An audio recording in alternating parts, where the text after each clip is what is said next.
Sir आपको काट के जब पाकिस्तानी पंजाबी फौज के सर काट के आप सजाएंगे ना लाइन ऑफ कंट्रोल में, तब इनको औकात याद आएगी। The GOC 15 corps is a special forces officer, he is from the special forces, 15 corps commander. दोस्तों जय हिंद। दोस्तों जम्मू कश्मीर के पहलगाम में हुए आतंकी हमले में हमारे हिंदुस्तान के जितने भी मासूम लोगों की मौत हुई है, आज हम सब उनको तहे दिल से श्रद्धांजलि देते हैं।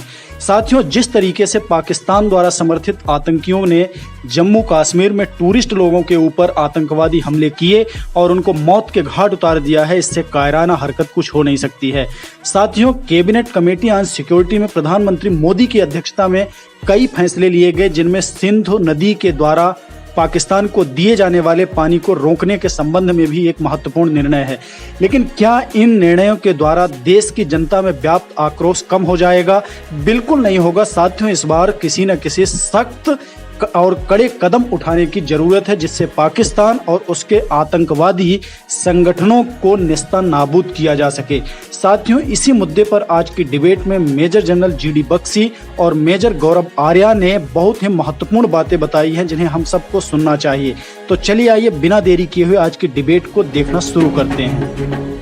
फैसला जज्बाती होकर ही लिया जाता है। हम लोग इतने मैच्योर बनते हैं कि पाकिस्तान ने 1993 में बॉम्बे में बॉम्ब ब्लास्ट करे, कितने वो किलो RDX लेकर आए, इतने लोगों को मार दिया, 26/11 करा। जज्बाती नहीं होना चाहिए। पार्लियामेंट पर अटैक कर दिया, जज्बाती कभी नहीं होना। अक्षरधाम मंदिर में अटैक कर दिया, कभी हम लोग जज्बाती नहीं होते। हजारों लोग कश्मीर में मार दिए, जज्बाती मत होना। पंजाब में आग लगाती, जज्बाती मत होना, कभी जज्बाती मत होना। हमारे जज्बात क्या हम लोग लाश हैं क्या कि जज्बाती नहीं होना? Are we dead bodies? नहीं। देखिए ना, मैं आपको बताता हूं कि ये मारते रहेंगे आपको, पाकिस्तानी फौज मारती रहेगी। आप जब तक पाकिस्तानी पंजाबी फौज की लाशें उनके गांव में नहीं पहुंचाएंगे, ये आतंकवादियों को मारना छोड़िए। हाफिज सईद दुश्मन नहीं है, आसिम मुनीर दुश्मन है। दुश्मन को पहचाने आप लोग प्लीज, ये मेरी रिक्वेस्ट है। Please recognise your enemy, it is general Asim Munir, it is not Hafiz Saeed, is it not Maulana Masood Azhar और सैयद सलाउद्दीन। ये दुश्मन नहीं है आपके, दुश्मन है आपका पाकिस्तानी आर्मी चीफ। जब तक आप दुश्मन को नहीं, आप घास आपको काटनी पड़ेगी। नाविका मानिए आपका घर है, घर के आगे घास है, लॉन है, आप घास काटते हैं ना, इसमें घास का दोष नहीं होता, लेकिन घास कटती है। पाकिस्तान घास है, आप हर हफ्ते घास काटिए, ये अपनी औकात में रहेंगे। हम लोग बड़े मैच्योर हैं, पता है, हमें एक मैच्योरिटी है। 20 बंदे मार दिए, 28 मार दिए, कोई बात नहीं, वी आर वेरी मैच्योर। क्यों? पाकिस्तान कारगिल के ऊपर चढ़ दौड़ा, हम लोगों ने क्या बोला? लाइन ऑफ कंट्रोल पार नहीं करेंगे। क्यों नहीं पार करेंगे? पाकिस्तान के पास न्यूक्लियर वेपन्स है। क्या पाकिस्तान ने कारगिल में आने से पहले सोचा था कि इंडिया के पास न्यूक्लियर वेपन्स है? सारी मैच्योरिटी दुनिया भर की ठेका हम ही नहीं ले रखा है कि हम मैच्योर है, कल वो 50 और मार देंगे, हम बोलेंगे नहीं, वी आर वेरी मैच्योर। जज्बाती होकर फैसला नहीं लेना चाहिए हमें।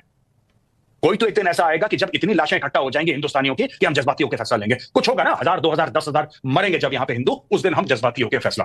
कल ये 2% का बांग्लादेश आपको आंखें दिखा रहा है, 2 कौड़ी का बांग्लादेश, 2 रुपए की औकात नहीं है, ये आंखें दिखा रहा है। जज्बाती होकर फैसला मत लीजिए, जज्बाती होकर फैसला, that's okay, I am fine.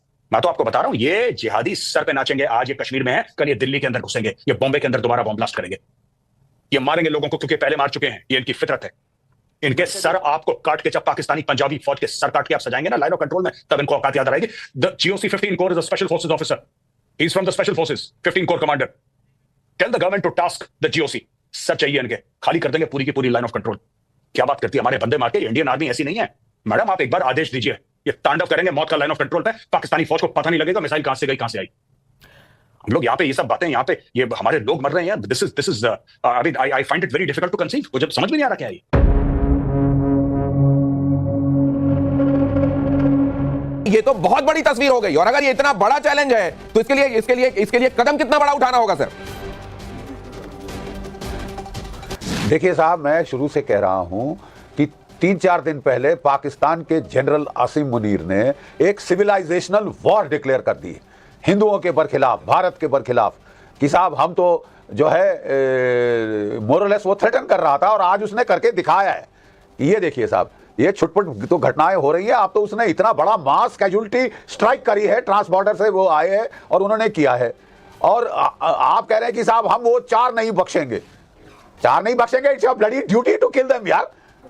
आपको उससे बहुत बड़ा कदम उठाना पड़ेगा टू डिटर पाकिस्तान, कि आगे उसकी हिम्मत ना पड़े, to raise costs and consequences for Pakistan. ठीक है साहब, इसका जवाब ये नहीं है कि यहां पे राइटिंग शुरू हो जाए। इसका जवाब यह है कि आप पाकिस्तान जो सोर्स ऑफ द प्रॉब्लम है उसको आड़े हाथ ले और उसको करारा सबक सिखाए।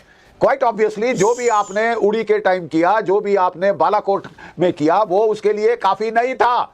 कुछ महीने वो दबे रहे, उसके बाद फिर सिर उठाया सांप ने। तो सांप का सर को चलिए, उरी और बालाकोट में जो किया गया वो काफी नहीं था और इसीलिए एक बार फिर से सिर उठाया है सांप ने। सांप का सिर कुचलना जरूरी है। इसका मतलब यह नहीं है कि कहीं पर रॉयटिंग शुरू हो जाए, लेकिन जो सोर्स ऑफ प्रॉब्लम है पाकिस्तान, वहां पर ट्रीटमेंट, पहले से बड़ा ट्रीटमेंट जरूरी है। प्रोफेसर साथियों, आप इस पूरी डिबेट के विषय में अपनी क्या राय रखते हैं और आपको क्या लगता है कि हिंदुस्तान को इस बार पाकिस्तान की इस कायराना हरकत के लिए किस तरह का जवाब दिया जाना चाहिए? साथियों, पाकिस्तान लातों का भूत है, वह बातों से कभी भी मानने वाला नहीं है। उसे यदि हम पानी बंद करेंगे तो वह पानी मांगने किसी और देश के पास कटोरा लेके चला जाएगा। हमें इस बार इस तरीके का जवाब देना है कि पाकिस्तान और उसके आतंकवादी दोबारा भारत की तरफ सिर उठाने की हिम्मत ना कर सकें। चलिए दोस्तों, मिलता हूं एक और अगले वीडियो पर। तब तक के लिए नमस्कार, जय हिंद।